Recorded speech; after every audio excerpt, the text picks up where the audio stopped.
This is very awkward for me, and it's probably very awkward for you. There was supposed to be, and there was a video recording for the first half sim of Season 7. This is Season 7, and we're halfway through. We are at January 1st. It says it right there on the screen. That's the date in the game world. We have simmed a whole half of the season.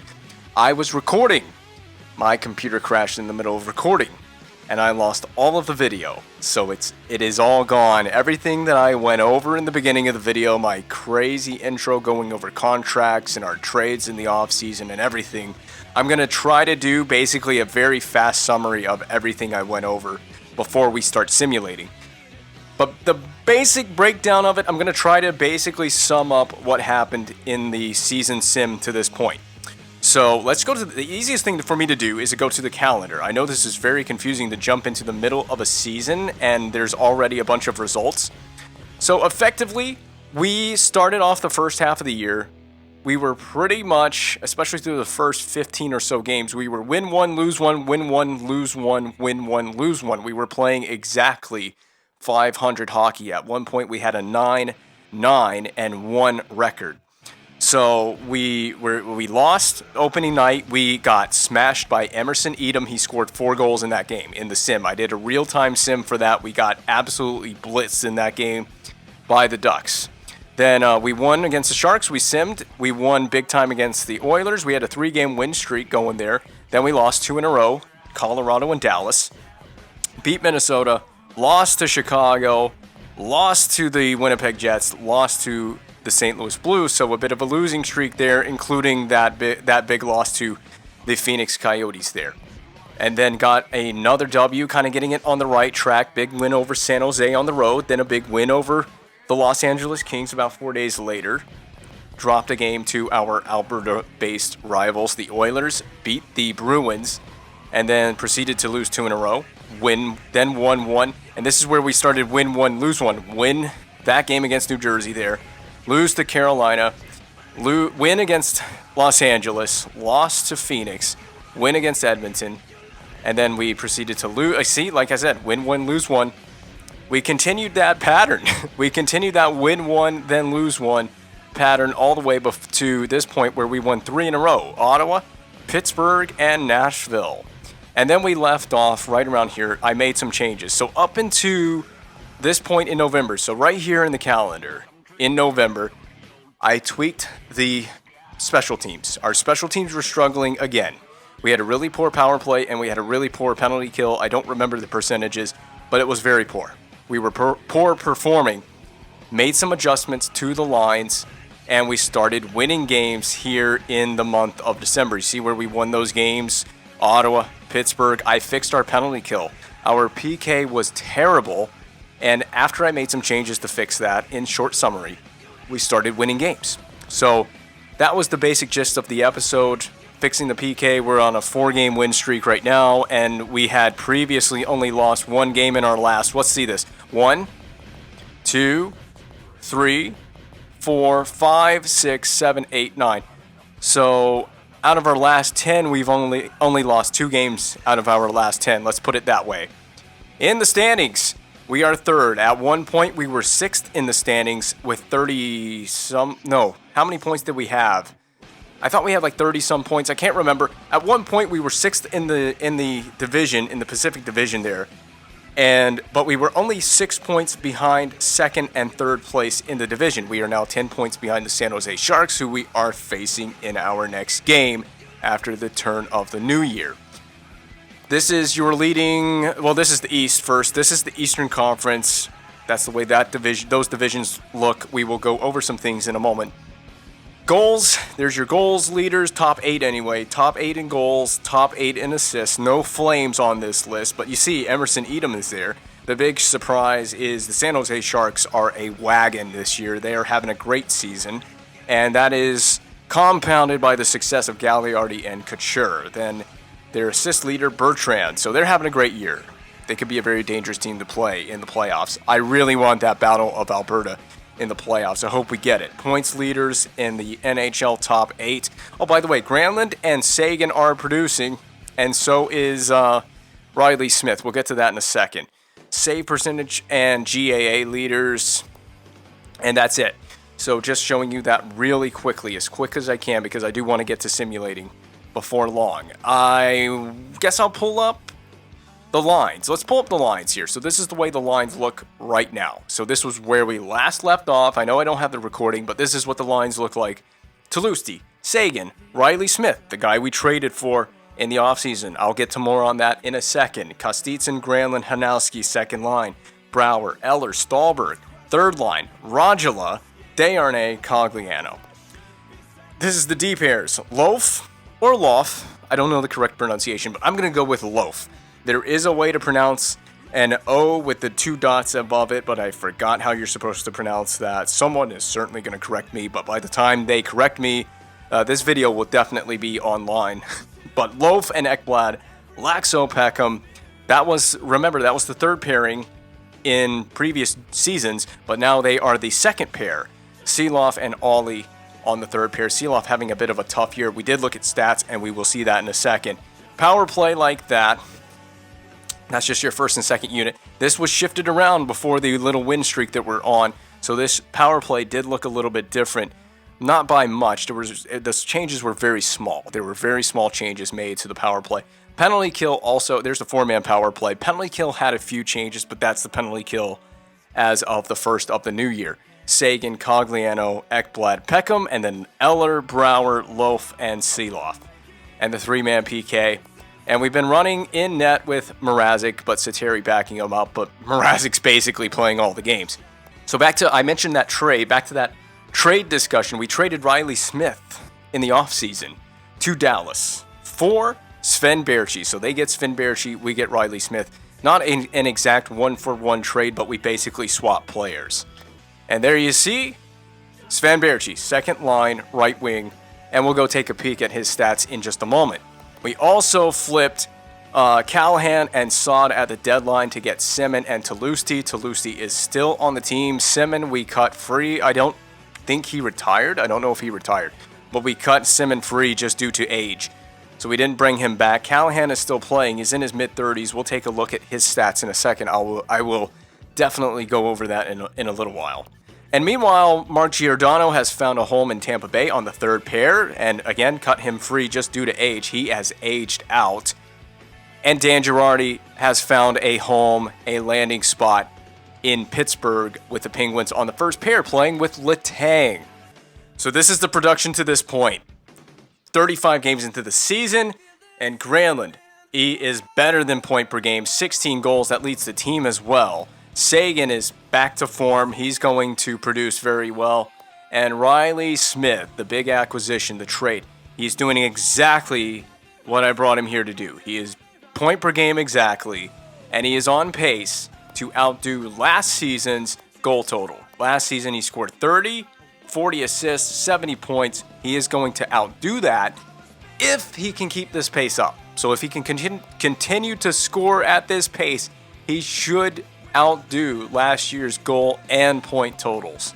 And then we'll show you the rest. Hanowski, all of these guys. I mean, look, we're getting production throughout the whole lineup. This is just forwards, but this is the production throughout the entire lineup through 35 games, just shy of the halfway mark on the season. Also, the defensemen, this is what we're getting out of our defensemen. Laxo, 21 points, not too shabby from the back end. 6 goals, that leads defensemen. Ekblad, doing all right. He's a two-way defenseman. We just need you to play D. That's all we need these guys to do. Play D. I don't care as much about your offensive output. And, of course, the leading penalty minute takers on the back end looks like that. And the forward with the most penalty minutes is Troy Brouwer. Mrazek's still getting the lion's share of the games in the net, but his numbers have taken a dip. Slightly above 3 GAA this season in 35 games played, 100 goals against, and he's faced 1,045 shots, 90 save percentage, so a little under that 91 save percentage, which is where I would like him to be. I will pull this up real fast. Last season, he's doing the Martin Brodeur thing, where Martin Brodeur in the real world played like 70-some games a season, so he's basically doing Martin Brodeur things out there the past couple of seasons, and he's had an above 91 save percentage. You see right here, 914 last year, 918, 920. and sub-3 GAA. His GAA and save percentage has gotten a little bit worse each subsequent year. I think he's just carrying so much of the load for the Flames. But we do need that save percentage to get back up there. But he's more than capable of having a great season, putting up great numbers, playing that many games. So he can put up, some of the most decent numbers in the league. He's right there as a league leader as a goaltender. He's more than capable. He's won a Stanley Cup for us and taken us on a deep run. So that's what Mrazek looks like through 35 games. So the Carolina Hurricanes, they have Brandon Saad and they have Ryan Callahan. There's Callahan. So Callahan is 22 points, 11 goals in 37 games. You can see that he's okay, and he is 34 years of age now, so you can tell he's getting a little older. Still more than capable. 87 overall. Grinder. Was more than serviceable for the Flames. Was a big part of some big playoff teams, a Stanley Cup championship team.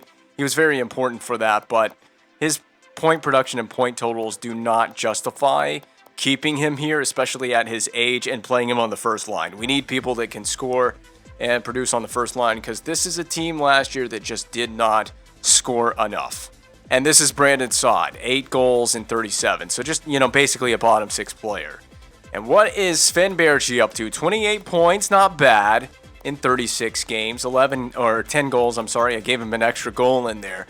But my biggest complaint with Sven Baertschi is he just didn't produce. You see the 23 goals, 45 points, not good enough. That minus 13 stood out as well. Playing in the top 6. He was always playing in the top 6 for us. Top line minutes, even on the first line at times. And I just needed more. I needed more out of him. He's got 10 goals in 36 games, so he's looking like he just looks like he's barely a 20 goal scorer as an 85 overall sniper currently at the age of 27. I believe Riley Smith is a year older. So a nice little swap. Dallas did not make the playoffs, and we didn't make the playoffs last year.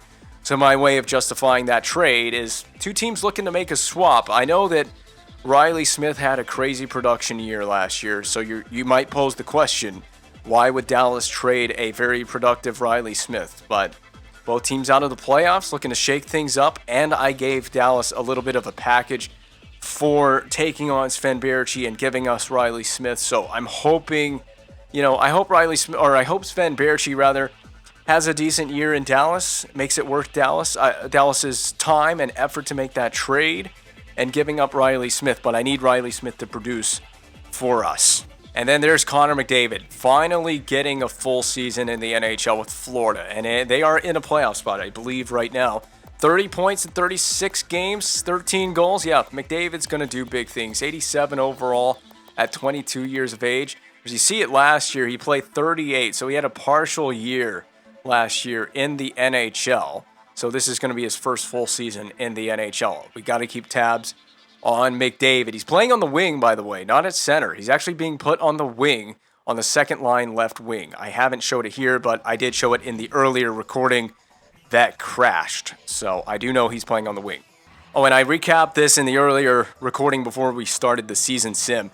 But we have two of the more higher paid players in the league. The highest paid defenseman in the league is now a 23-year-old Aaron Ekblad. There is not a defenseman in the NHL making more money than Aaron Ekblad. The second highest paid defenseman is Cam Fowler, making $8.090 million. So Aaron Ekblad is officially, at this point in time in the GM mode, the highest paid defenseman in the league. More than Weber, more than Letang, more than Doughty, more than Cam Fowler. He is a stud. Locked up for 8 years. You see it here? 8 years of that money. Same thing for Tyler Seguin. We gave T-Segs $1 million less than Aaron Ekblad. But Seguin is getting paid fair market value based on how good he is. He's making similar money to players that have a similar ability to himself. All right, that recap everything that I feel should be recapped. Contracts, stats, where we stand. We're on a little bit of a heater right now. We got a bit of a win streak going. We've been playing well in our last 10. So we must now continue the simulation and try to catapult ourselves. Do you think catching first place in the division is possible? Can we catch the Sharks?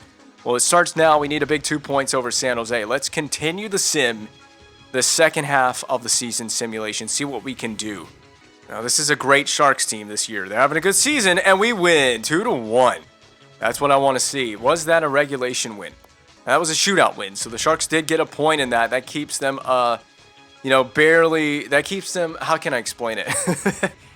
It makes them even harder to catch, though, catching a point in and getting a point in that game. They may win the division, but I don't care about winning the division. I just want to get in the playoffs. We face Edmonton now, who I want to play in the playoffs desperately. So Edmonton, you need to get into the playoffs, but we continue our win streak by defeating our arch rival, the Oilers. 3-2 win.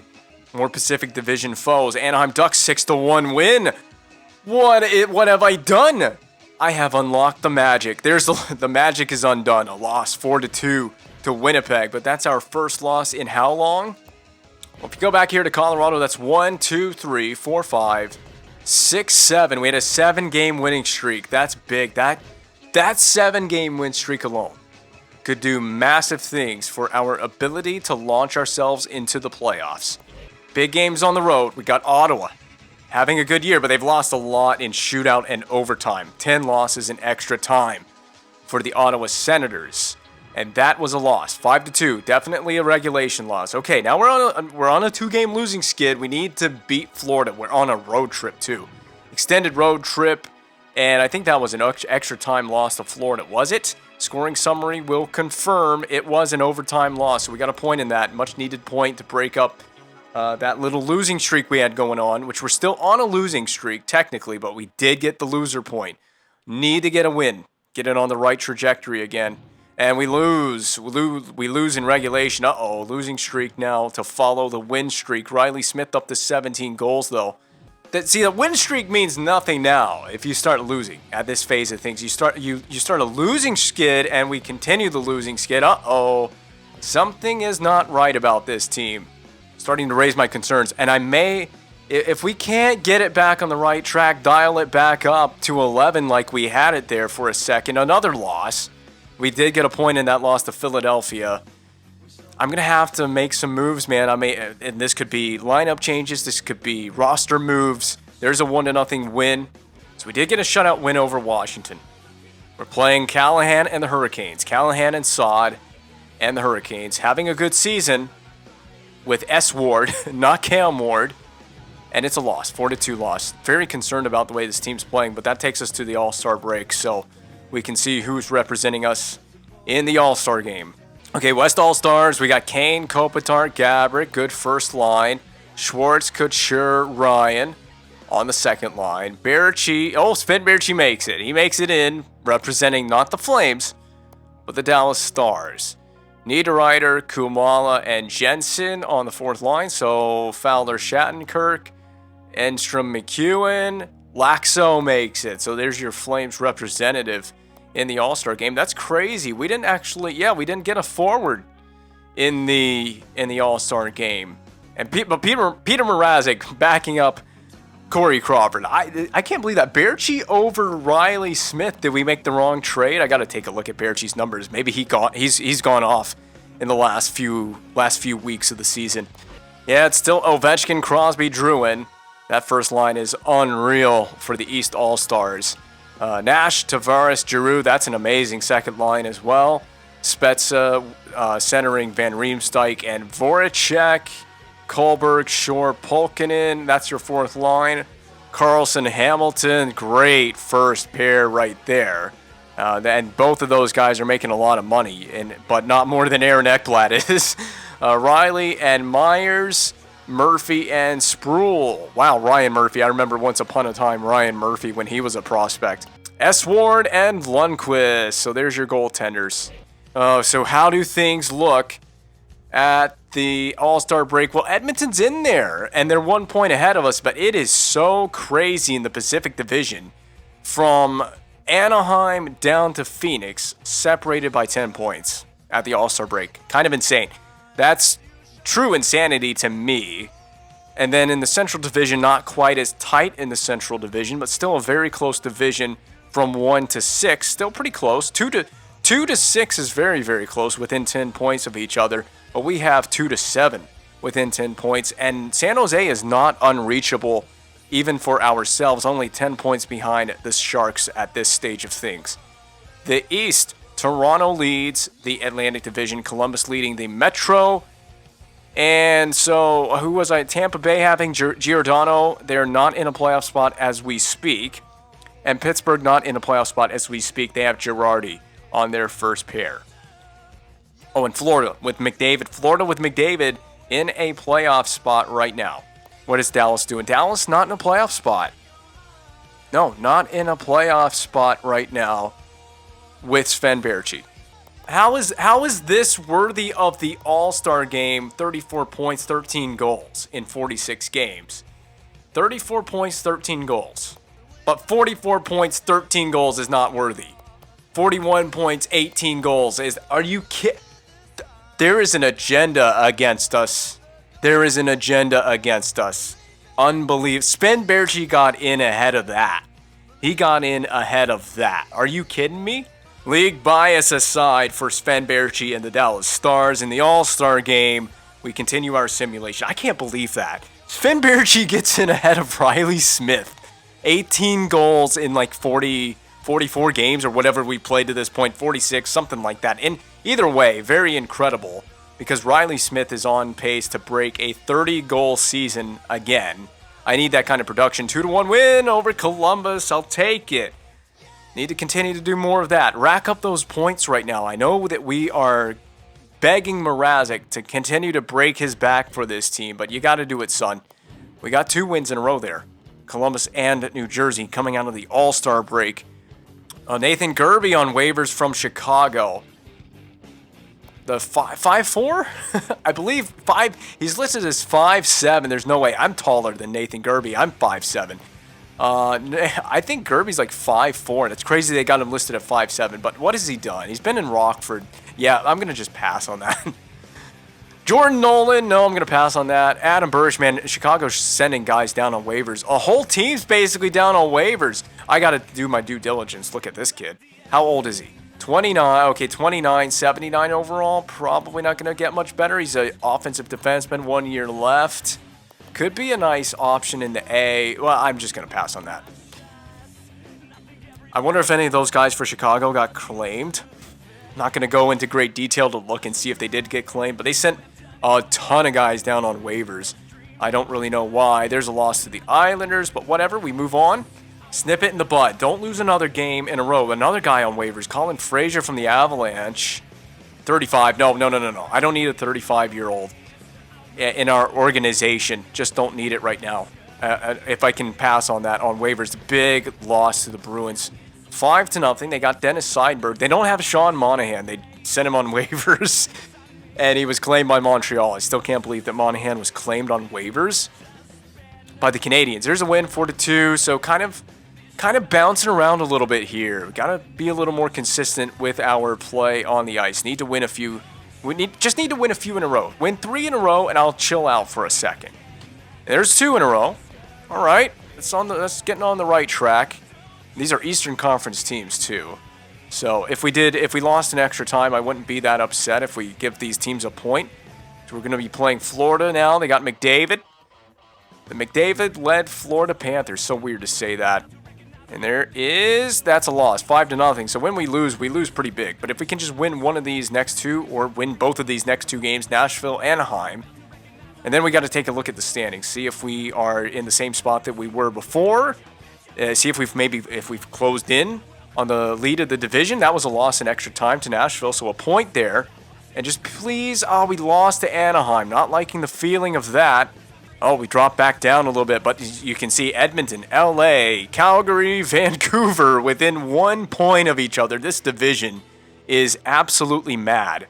Totally wild. We still remain 10 points behind the San Jose Sharks, but now we're playing teams in our division, so we got to win some games. The shock of the season is Granlund. He's been incredible. Second line center, Marcus Granlund, 20 goals right now. It's a 20-goal season. We just lost in regulation to Vancouver. I'm going to give these guys a couple more games, and then I got to make some changes. And with the deadline fast approaching, I may have to make a trade. I'm going to give this team 2 games, and then I'm going to make line changes. I'm going to give them 2 games to make some line changes. And then I'm going to consider a trade at the deadline if we can't start getting our game together. We had that nice win streak. It saved our season so far. There's a win, and a huge one, 5-0, a spanking of the Jets. What is Granlund doing, man? 22 goals. Where did this come from? I thought that would be like Riley Smith right now. Riley Smith should be at like 25 goals. That's a tough loss to Dallas. Okay, so we're looking at the production. So Hanowski, he's getting in there on the power play. He's been on the first power play unit, and he has 7 goals. I mean, do you take a guy that's got 7 power play goals off the first unit? Well, I have for right now. I've swapped him with Granlund for the time being, but what's Granlund done on the power play? How many of those 22 have been on the power play? 7. I got to give him more time on the power play. Maybe you combine both of those guys on the same...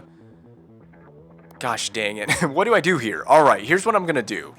I've got an interesting proposal. I want to have Hanowski, Granlund, Smith. I got him... I don't know what to do. I really don't know what to do. Here's what I think we do. There we go. Hanowski's up there with Granlund on the first unit. We just loaded up that first unit. Toulouse, you can get in there on the second unit. Let's try that. We'll try that with the power play. I got to take a look at stats and see how bad the penalty kill is. Oh, and I haven't shown this. I showed this in the last video, but there's all the jersey numbers. We made Ekblad an alternate captain. We gave the captaincy this year. Your new captain signed long-term as well, Tyler Seguin. T-Segs has the C, and then Riley Smith as the other alternate. So there's jersey numbers, alternates, everything. Is our offense is like 3. This is great. Top 6 offense in the league. Almost 3 goals per game. That's a really, really good number, but how bad is our goals against? We're giving up too many. We're not getting enough good play defensively or in the net. So power play, it's improved because early in the season it was 12%. It is now 15.5. So it keeps getting a little bit better.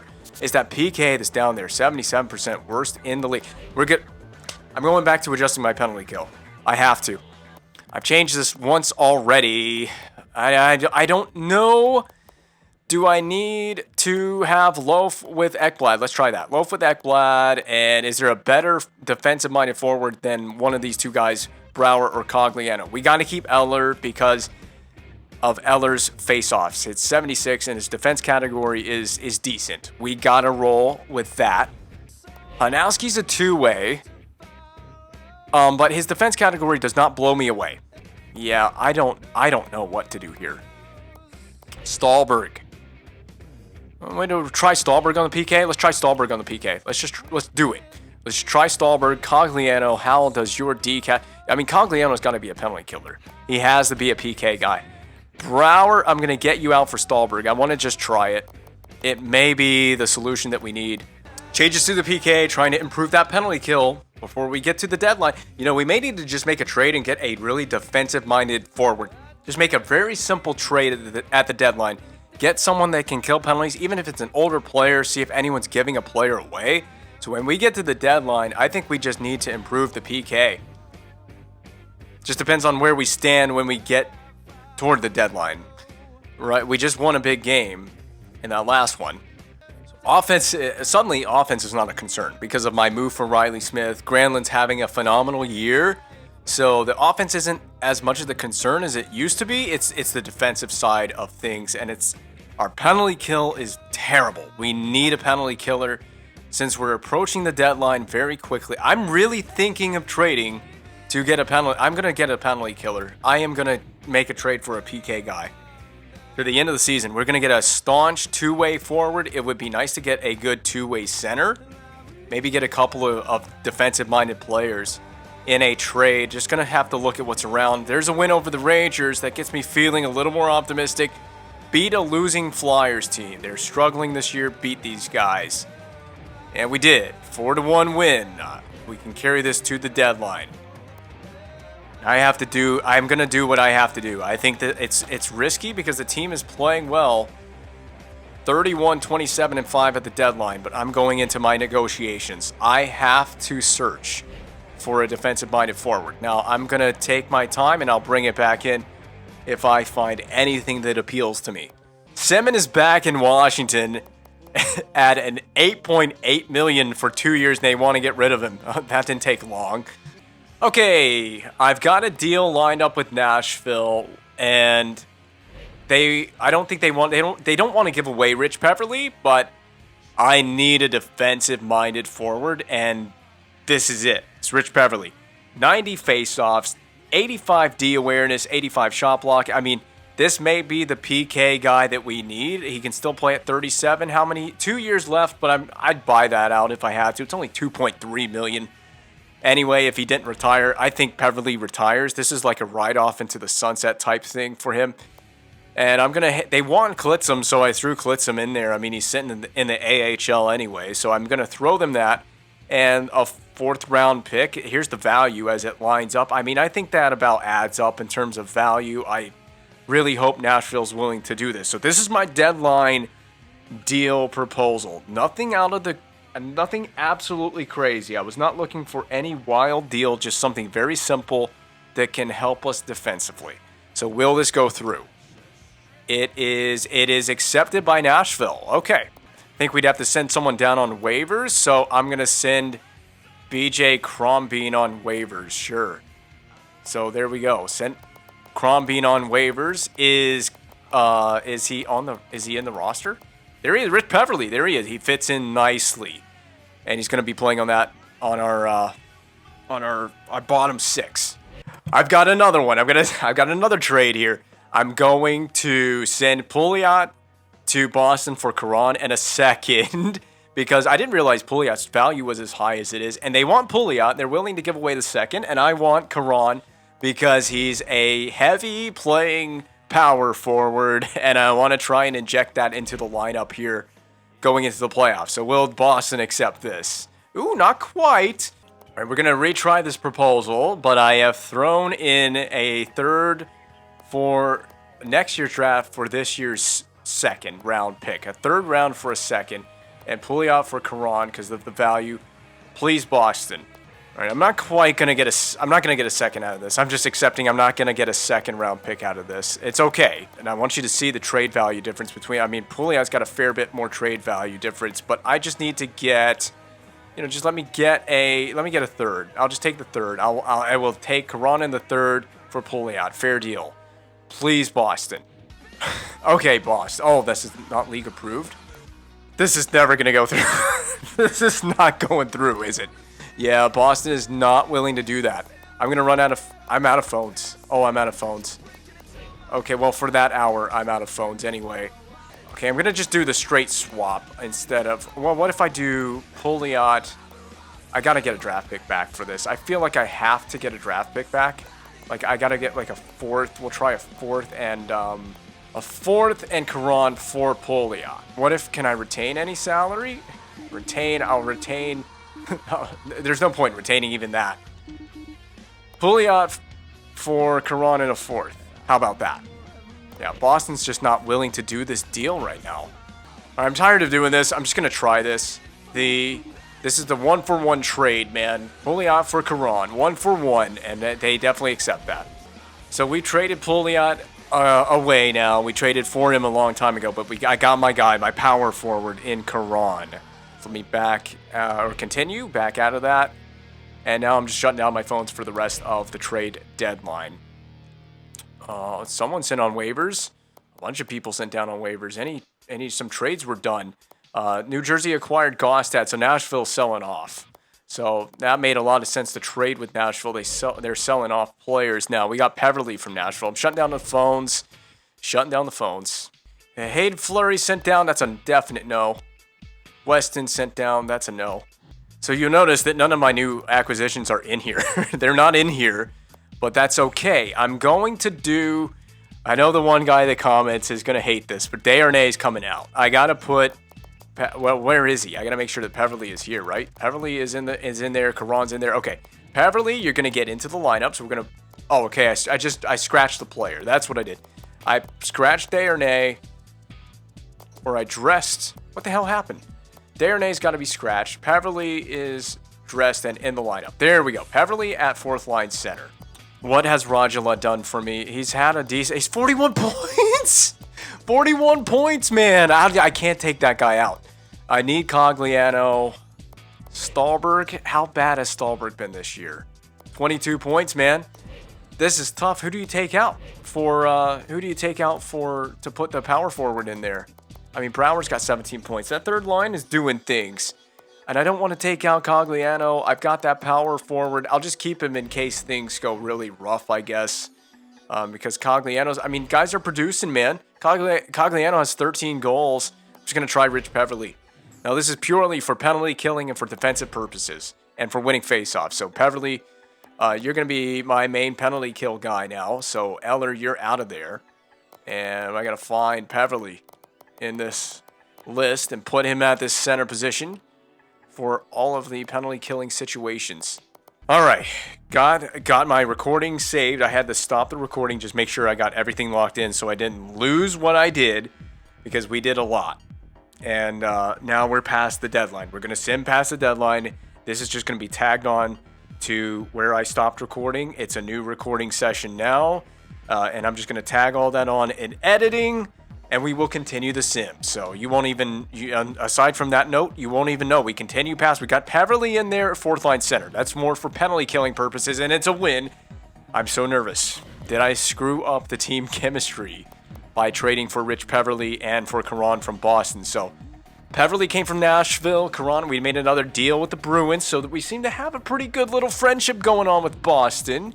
Even though they did drop Sean Monahan, and we just basically stole Tyler Seguin right out from under those guys. 2-1 win now. Riley Smith contributing 23 goal year. Hit 30. Just hit 30. That's all I want to do. We are spreading the love around the lineup, though. So I do like that. San Jose now, big team to play against, having a tremendous year. 40-22-4. That's going to be a tough team to beat in the postseason. Man, we lost in the regular season. That was a win, or a win for San Jose in extra time. So we did get a point going out of that. Where are we now? How do the standings look now? Coming out of the deadline now. Okay, hanging tight. Hanging tight. Edmonton's in there. It would be, you know, what? Anaheim is first in the division? When did that happen? Oh, goodness gracious. You know, if you finish third, you're playing San Jose in the first round. So maybe, man, I'm really hoping. Right now, wait a minute. We're out of a playoff spot right now. The wild card right now would be Chicago and Vancouver. We need to win. Oh, no. I didn't even realize that's how crazy the season is. I really want to play Edmonton in the playoffs. I want that matchup. But we got to first get there. We won 2-1. Now I'm going to be checking the standings every other game. We got to check the standings every other game. We need to beat Phoenix. We have got to win. And this is a team we got to beat. Must-win scenario. We did. We won over Phoenix. Now check the standings. That's the East. This is the West. Oh my goodness. Can Chicago or somebody just start losing? Can Vancouver lose? What we got left? Oh, this is what's left. There's a head-to-head with Vancouver after Chicago. So there's two big head-to-head games. Is that the only head-to-head with Vancouver? There's two head-to-head with Vancouver remaining on the year. Gotta win those games. I'm so nervous. The most nervous I've been in a long time. Riley Smith got to produce. Whole team got to produce. Got to just find ways to win games. Produce victories for me. Peter Mrazek. There's a 5-4 win. I like to see that. We'll sim past Dallas. Finn Berchi and those Dallas Stars. Berchi, I swear, if you screw my season over here with a tremendous game, coming back to the Saddle Dome, it's a 4-3 loss in regulation. I bet you Berchi scored in that game. Cannot afford. It's a loss. It is what it is. We're not going to win every game from here on in. Oh, 2-1, but we got a point. Got a point. Check the standings. Check the standings again. Oh, my. Mamma mia. Look at that. 79 points would be enough to be ahead of the Chicago Blackhawks for the wild card spot. Wow. Oh, the end of this season is going to be chaotic. Oh, my goodness. We are right in the thick of it. Some poor team is not going to make it in. I hope Peverly was the move for the fourth line and for the PK. Nashville, we lost in extra. Give me 1 second. Scoring summary. Was it a point? It was a point gained. A point gained against Nashville. Huge.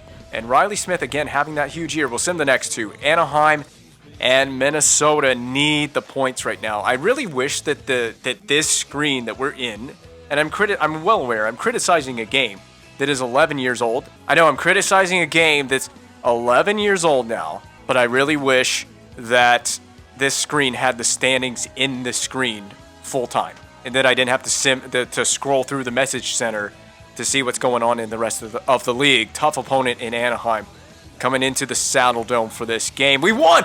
We won! Oh, we won. We got Minnesota, we lost. Okay, that really doesn't help. I'm back into the team still. Oh my God, why is it like this? Why? Why has it got to be like this? 82, 83 points, 84 points, 86 points. The top two teams in the division, it's sealed. It's locked up. We are right in that fight between LA, Vancouver, Edmonton, and we're playing Chicago and Vancouver coming up. I have got to have some production here. That loss to Minnesota kind of sucked. Hard mode extreme. I mean, Dallas third in the division. In the Central, Minnesota, we lost to the worst team in the Western Conference in that last game against Minnesota. Here's Chicago. Please, please, please, please, please. Fingers crossed. And fingers crossed didn't work. We lost 5-1 to Chicago. We've got to beat Vancouver head-to-head. Have to win this game. In regulation, preferably. It was a win. I don't know if it was in regulation. We're going to find out now. Scoring summary. Over Vancouver, we would give them a point. We would give Vancouver a point. And that shakes out how? Oh, 2 point. Oh, my God. We got to win. We got to win. We got to win. We have to win. We have to beat what we got left on the season. Oh, that's it. We have 1, 2, 3, 4, 5, 6 games. 6 games left. 12 points available. Got to win them all. Basically need to win them all. We're going to go one little game at a time. Phoenix Coyotes, please just give me a win. Just give me a win. Just give me a win. It's a loss. That could be the season right there. Now we got to run the gauntlet. Anaheim, we got to beat. I can't believe we didn't beat Phoenix. We may not make the playoffs, guys. We may not make the playoffs. Anaheim. Yes! We won. Oh, we won. We won. What is, oh my God, Scheifele with 90 points on the season. Holy crap. There's the East. I don't care about the East. There's the West. Oh, I'm going to be sick to my stomach, man. We are hanging on by a thread right now. We need to beat Vancouver. We have the head-to-head game. Riley Smith having a great year. Don't waste this. San Jose, we have got to beat. San Jose, give me the points, please. Just give me some points. Just give me some points. This is neck and neck coming down to this is literally a photo finish to the end of the season. 50-win season for the San Jose Sharks. Can we beat them? 30-goal season for Smith. He's one away. He's one away from 30, dude. And that puts us in a playoff spot. Yeah, we're in a playoff spot. We're in a playoff spot. We have to beat Vancouver head-to-head. We have to beat Vancouver head-to-head. We sim it in the real time. Real time, we're going to sim it. Massive game, major implications between Vancouver, Calgary. There's 3 games left on the season. We're going in. Please, goodness, just Sim better be nice to me. The Sim better be so nice to me. You better be so nice to me, Sim. Please give me a Calgary Flames goal. I'm so nervous. I have so much anxiety. There's one! Granlund. He's come through again. What do you know? Granlund comes through. Big goal over Eddie Lack and the Canucks. Oh, they tie it. Franzen scores. How old is Franzen now at this point? There's a goal. Kostitsyn, yes. Sergei Kostitsyn regains the lead. First period winding down. Final 2 minutes of the period. No late goals for the Canucks, and it didn't happen. And we just go right into the second period. Power play for the Flames. Long one. We didn't do anything. We get back on it. And we didn't do anything. That was a big kill. We got to do another one. No, Stewart scores. Chris Stewart on the power play. Canucks tie it. Huge. 5 minutes to go in the period. Second period winding down. Flames, give me a late goal, please. Give me a late goal in the period. We won't get one. Oh, we get one from Justin Williams. That's it. That is massive. Can we get another one? Can we tie it? Come on, Flames. Flames. Power play is so atrocious. It's not even funny. How many opportunities do you need on the power play? Uh-oh. Oh, we tied it. Granlund. Can we? We're going to go to OT. We'll get a point. Overtime. Flames. Shootout. Oh, what happened? We won! We won in that Riley Smith. Yes! My massive trade acquisition wins a critical game over Vancouver. We give them the point, but we took the extra. And everybody breathes. Oh, this season might have a finish for the ages. It was Granlund from Laxo Kostitsyn on the assist. Kostitsyn from Granlund and Loaf. Then Granlund from Hanowski and Ollie. A critical goal with 7 minutes to go in the third period that tied it, sent it to overtime. Riley Smith had the shootout game winner. So that is how that one shook out. Penalty summary. Boy, did Vancouver... Why doesn't it show... Oh, what? Vancouver only took 4 penalties. I thought we had way more power plays than it's showing here. Okay, whatever. The sim seemed to indicate that. So this is what Vancouver did. We're just going to sort this by points. There's your production from Vancouver. I don't really care. My producers. Who were my producers in this game? Granlund, 3-point night, 2-goal game. Kostitsyn, Ollie, Hanowski, Loaf, Laxo. And then Riley Smith, of course, in the shootout. It won't count toward his statistics, but a massive, massive win. One of the biggest wins, the biggest win of the whole season right there. Okay, now we're up to LA, April 10th. What are the standings? I'm so nervous to check this. East looks like that. Just if you want to say, oh, the McDavid-led Panthers are outrageous. We are in by 2 points right now over Vancouver. Dallas would not make it right now. I don't think Dallas is going to make it. Oh, my God. Oh, look at San Jose and Anaheim run this division. That's crazy. Especially San Jose, 107 points. They've just had an immaculate year. And we have got to sim past LA. So what's going to happen? LA, who's ahead of us, we really need the points, guys. I need a win. And we didn't get one. Did we lose that in extra time, though? Was that an extra time loss? Los Angeles. It was. It's a point. So we did get the loser point. Now, what does that do for the standings? Oh, my. 2 points behind LA. But that is critical to keep us ahead of Vancouver. It goes into the last game of the season against Phoenix, the worst team in the division, to see if we can get in. I don't know. What does Vancouver? Can I see Vancouver? I don't know who Vancouver plays. I can't see it. So I'm so nervous to just sim ahead. But we are literally a point ahead of the Canucks. If we lose and they win, they will get into the playoffs. All we have to do is win a game and we're in. It's win and we are in. What's going to happen? I'm simming it now. I don't have any choice. We just better get it over with. Riley Smith has hit 30. Please, please, please, please, please, please, please, please, please, please, please, please, please, please, almighty, give me the W. We lose. We lost. Did we lose in extra time? Was that a regulation loss? Oh, it was a regulation loss. Vancouver. They lost! They lost! Oh, please. Oh, my goodness. The standings? Did we get in? We got in with that. No way we got in. On the last day of the season, we got in. We're definitely a playoff team, right? We're in? Oh, we are in, but no. No. No, don't do this to me. We got to play a 52-win Sharks team? Oh, we got hella screwed, but we're in. We got into the playoffs. What a finish to the season. I was so nervous. But now we got to look at the standings. I got to look at the team standings. So we're going to do this Western Conference finish like this. San Jose, obviously, just the juggernaut in the West. And we got to play them in the first round. Why do we always have to play the Sharks? Every single year, man. San Jose, then Anaheim, St. Louis, Colorado. Edmonton gets in. I got to look at the playoff tree. Please, Oilers, I want to meet Edmonton in that second round or whatever it is. Battle of Alberta has got to happen. Los Angeles, Chicago, and then Calgary ahead of Vancouver. We lost our final game of the season in regulation, but so did Vancouver to Los Angeles. And that got us in. So we are forever, eternally grateful to the Los Angeles Kings for getting us in by a point. We made it by a point. Dallas misses. Winnipeg misses. And Phoenix misses. Minnesota, Nashville all miss. Like I said, Nashville were sellers. And they just won the Stanley Cup. So they really had a massive Stanley Cup hangover.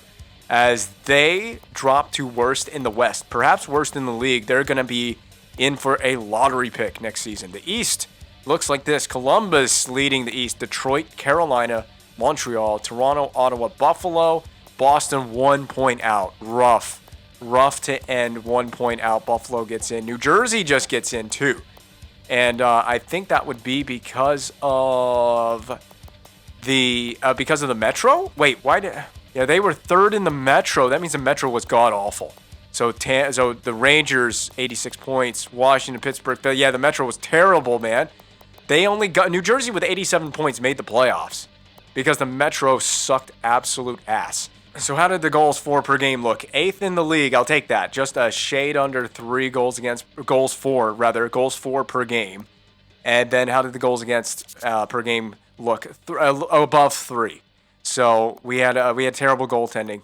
And I blame the penalty kill, but it is what it is. We're in the playoffs. Who cares? We got in the playoffs with a 15.4% power play. And is that the worst? No. Chicago made it in with an even worse power play than ourselves. But what about the penalty kill? Did the penalty kill get better after I added? It did. The penalty kill got better. It is the worst penalty kill to get into the playoffs. Ever since I added Rich Peverly, man. He was the guy.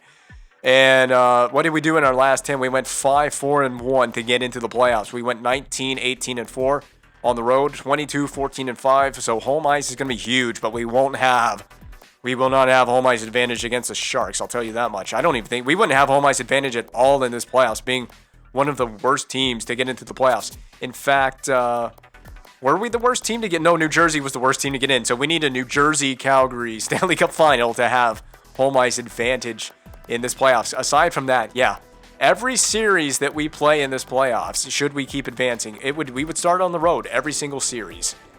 So that's a breakdown. Final stats on the season. That's the last thing I want to wrap up. Well, I'll wrap up with the playoff tree. I'll wrap up with that. So let's look at the stats real fast. That's coaching options. I'm sorry. Final stats on the year. Seguin almost point per game. He did exactly what he needed to do.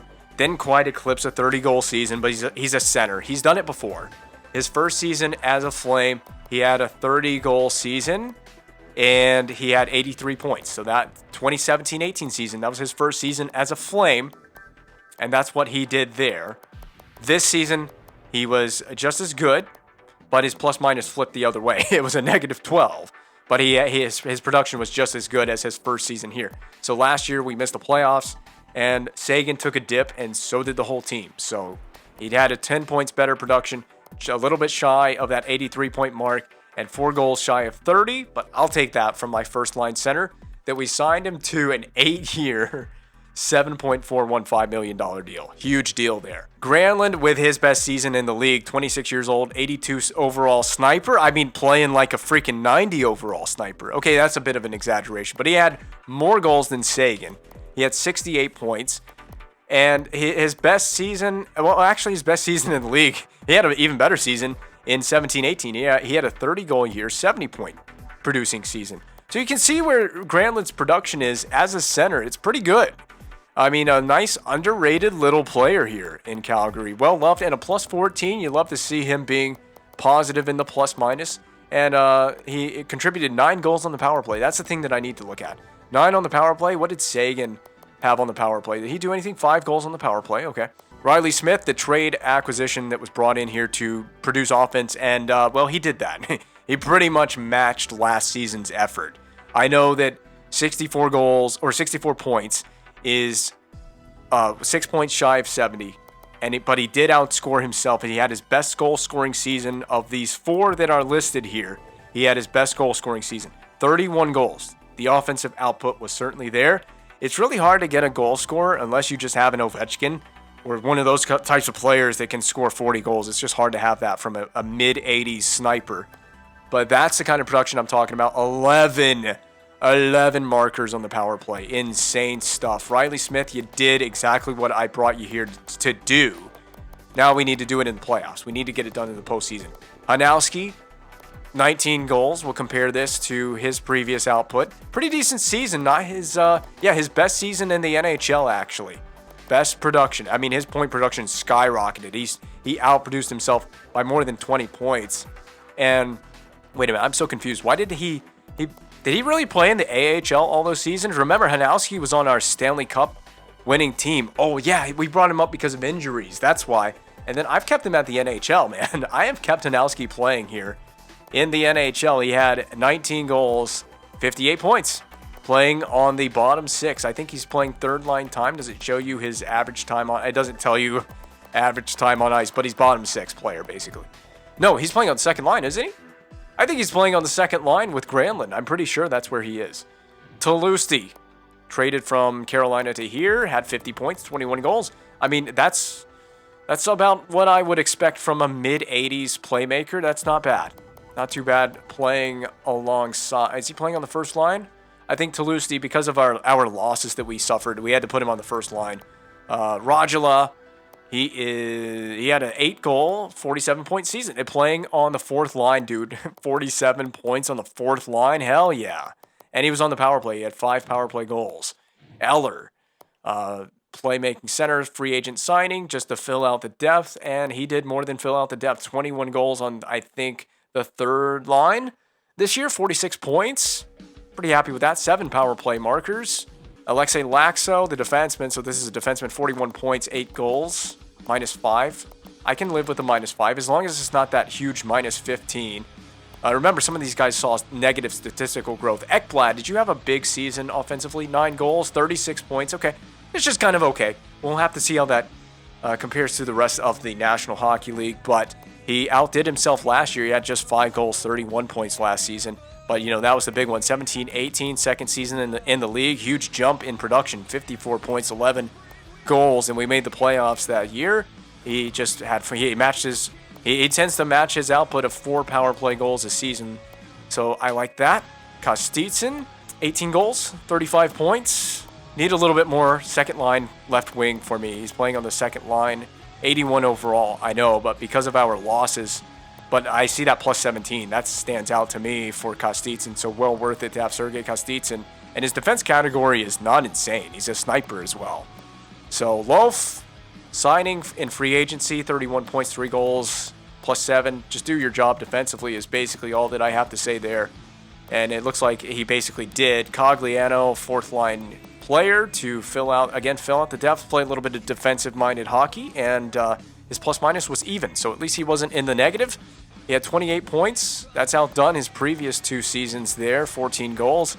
And playing in the bottom 6, I mean, the bottom 6 seems to be pretty productive for what it is. Stahlberg, he had a productive, it was an okay year. Okay year for Stahlberg. Good goal total, 13 goals, not terrible. But 26 points. I would like to see a little bit more than that, even though he's playing bottom 6 minutes. He's hitting 34, so he's getting older, 34 years of age. He's getting to that older age. And do we have 1 year left? Yeah, probably not bringing him back after this season, but he is more than serviceable for this year and into the playoffs. Then we got Troy Brouwer alongside Stahlberg, I think on the same line, 23 points, 9 goals. So yeah, a similar production between Brouwer and Stahlberg. Again, 34-year-old Brouwer, a UFA at the end of the season, probably not coming back. So Rich Peverley, this was the guy we traded for out of Nashville. Pretty much just brought him here to be nothing more than a defensive player and a penalty killer. I mean, his main job is to kill penalties, win faceoffs, and I don't even know what his faceoff winning percentage is. I think I can see that when I back out of the screen, but he had 12 goals, 21 points. He played 83 games. 83 games because of the trade. He played 1 extra game. And I think I can see that face-off win percentage. Is he... Oh, 62%. Yes, that's why I traded for Peverley. 62% on the draw. Keith Ollie. We're just looking at everybody here. Ollie, +4, 15 points. I mean, I'm not expecting much out of an 81 overall. Defensive-minded defenseman, 30 years of age, signed in free agency this summer. Then we got David Desharnais. He got pulled out of the lineup for Peverley. Sorry, but he had 13 points, 4 goals. Just not a whole lot of anything going on there. If that's all that you're going to produce, then hey, he's 5'7". But if that's all that you're going to produce, then I would rather have a player that can win faceoffs and can play a defensive-minded game down there on the fourth line. So tough break there for Desharnais. Caron we traded for out of Boston, but he hasn't played a game for us yet. But that's what he's done over there with Boston. -15 does stand out, but it's because I brought him here because he is the power forward with all that physical category. He can hit and everything, and I just want that power forward in case maybe we need a shakeup. Theo Peckham, the last guy on the list. I don't know if he's the last on the list. So this is Peckham, 9 points, -7. Rough for Peckham. I think we just move on from Peckham in the offseason. I think we move on from Peckham. Oh, and Seeloff as well. So Seeloff, do you have a better season? A +1, 4 points, man. He's a defensive-minded defenseman, though. So +1 playing on the defense pairings does stand out a little bit to me. At least he wasn't a negative in plus-minus. Goaltending-wise, Mrazek got that GAA in order. Under 3. Okay, that makes a difference, man. He played 82. He played all 82 games. God. That's crazy, man. I don't think he's played all 82 games ever. Has he ever played all? Okay, he has. He has played all 82 games before. So he's been there, done that. He knows how to handle that. 40 win, 32 loss season. 7 in overtime as well. Shootout loss 1. 90.5, so it did come back up. That save percentage did come back up a little bit, but definitely his worst season of the previous 3 that he's had here. All right, NHL, it looks like Scheifele's going to take the Art Ross trophy. So this is the full league stats. Scheifele, Art Ross. Druin just missed out on another one. Spezza was in there. Stamkos, Getzlaf, Backstrom, Ovechkin. All in that conversation. There's McDavid, 75-point season. All right, not too bad for McDavid. But they did miss the playoffs, so a rough one for McDavid and the Panthers. Where is Crosby? There he is. 68 points. Crosby is, well, he's pretty old, but we're in the 2019 season. He's not that old. He's 32. So we're in the 2019 season, so that's a bit of a weird year for Crosby. He played all 82, just 15 goals, man. What happened to Crosby in this season? I need to get him out of Pittsburgh. Maurice Richard to Alex Ovechkin. Druin right there behind him. But look at this, George Rita. This 83 overall drafted win. 2016 first round pick for the Colorado Avalanche. At 7th overall, that's a nice one. Despite being 83 overall, and he's just, how old again? 23. He'll keep growing. This kid could be electric out there. He has 40 goals, 73 points. I don't think I've had a player hit 40 goals since I've been doing this GM mode for my team. Defenseman leading, just offensively speaking, Carlson right there, tied with Enstrom for the top defenseman, probably for the Norris Trophy. It might go to Enstrom here, Toby Enstrom. But look at Carlson, 15 goals and 50 points. 20 goals and 48 points. McEwen, the Sharks just had a great year. They ripped off this year, man. They really ripped it off. I'm not looking forward to playing San Jose in the playoffs. So we're paying Ekblad all that money, and there he is, 36 points further down the list. So we're paying Ekblad all that money, and yet he's getting outscored by all of these guys that are making a little bit less than he is. Like, just for reference, Hamilton's making 6.6, Carlson's making 6.5. So maybe we need to pay. Ekblad 6.6. But anyway, I thought it would make a lot of sense to pay an upcoming star defenseman that much money. I'm really, really banking on Ekblad being something. Goaltending-wise, I'm not sure how to do this. Maybe do games played and look at the save percentages. So obviously, Mrazek played 82 games, and he definitely did not have the best save percentage. Look at this, Bobrovsky, 93% save percentage in 54 games. That's very noteworthy. For Bobrovsky, anybody have similar numbers? 92s in here. Rene, Crawford had good years. Bernier had a good year. But it's more than likely that, who did I just look at? I already forgot who I looked at. Bobrovsky's probably going to win the Vezina Trophy. He had a 2.10 GAA. Anybody under 2? I don't think anybody had a sub-2 GAA. None of these goaltenders did. There's a good one. Tuukka Rask, 2.12. All right, so that does it for stats, which is always kind of a long process to look at for me. It's almost like my brain kind of melts when I'm trying to go through the end of season stuff. But here's the tree. San Jose, Calgary again, meeting in the first round. First time meeting in the first round since the first season that we made the playoffs, right? The first season in the GM mode that we made the playoffs, we met in round 1. Anaheim meets Edmonton. So we really need that Battle of Alberta, and I want to see it. St. Louis plays Los Angeles. Colorado will play Chicago, and that's how the West looks. In the East, obviously, Detroit, Ottawa, Montreal, Toronto, first round. That's going to be great. Columbus plays Buffalo, and Carolina and New Jersey in the first round over there in the East. We will get to it in the next video. We're going to be playing playoff games, and we will, of course, have to preview the intrepid San Jose Sharks. I just don't want to play this team. I'm really not looking forward to this, but it's going to be fun to see how the roster I have constructed plays in game.